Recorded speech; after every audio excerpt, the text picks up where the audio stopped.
Mahusay! Binabati ko kayo sa inyong mahusay na pagsagot. Dahil natapos na natin ang unang bahagi, ay itutuloy na ng mga tauhan ang pagpapakilala.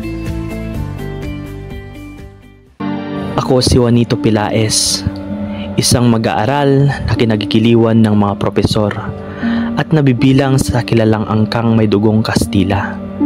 Bilang isang Indyong may dugong Kastila, aminadong ako'y tamad mag-aral, ngunit palabiro sa kahit na sino. Mayroon akong maalwan na pamumuhay at may anyong sadyang pangkaraniwan.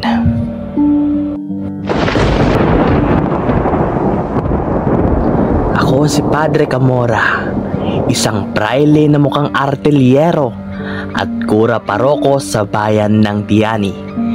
Kilala ako sa aking pagnanasa kay huli at pagiging mapagsamantala. Mahilig ako sa mga gandang dilag at mainitin ng aking ulo.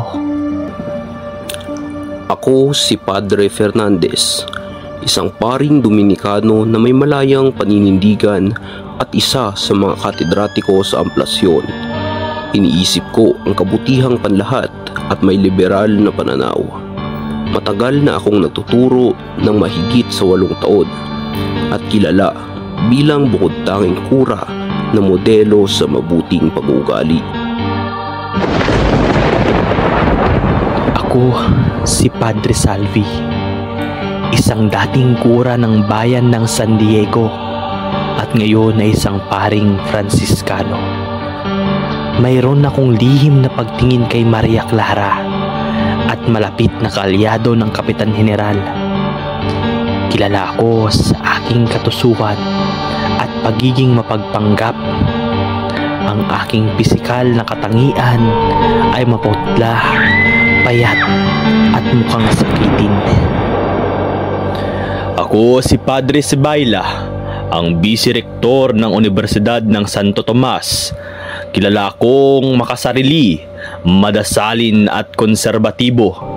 May pagiging mapagmataas at may maiksing pasensya. Ako si Padre Florentino, isang praileng Indio na nagmula sa mayamang angkan.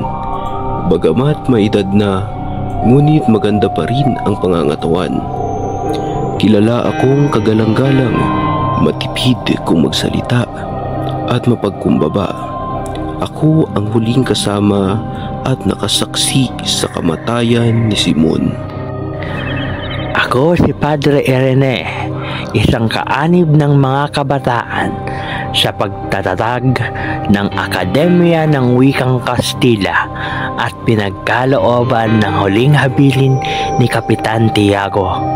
Ako ay isang kanonigong praile na minamaliit at hindi gaanong iginagalang ni Padre Camora. Gahaman ako sa pera at kayamanan. Ako si Makaraig, isang mayamang mag-aaral na masigasig na nakikipaglaban para sa pagtatag ng Akademya ng Wikang Kastila. Ngunit biglang nawala sa oras ng kagipitan. Ako ay isang mag-aaral ng abogasya at mapitagan at bukas palad sa kapwa. Mahusay ako sa pakikipagtalo at nangunguna sa panawagang pagbubukas ng akademya sa pagtuturo ng Kastila. Ako si Quiroga, isang mangangalakal na inchik na nais magkaroon ng konsolado sa Pilipinas. Kilala ako bilang isang negosyanteng Chino na nakadepende ang aking ugali sa aking kaharap. Ang pangunahing hangarin ko ay magkaroon ng konsolado sa Pilipinas upang mapalakas ang aming ugnayan at presensya sa bansa. Ako si Hermana Bali, ang nagpayo kay Huli upang humingi ng tulong kay Padre Camora. Kilala rin ako bilang nangungunang magbigay ng payo sa mga may suliranin sa aming baryo. Kamakailan, ako rin ang nagbalita kay Huli tungkol sa pagkakakulong ni Basilio.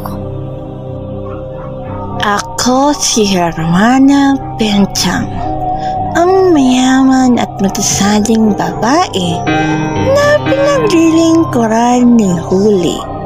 Kilala kong masimbahing manang, ngunit ako rin ay may ugaling mapanghusga at takot sa mga praile.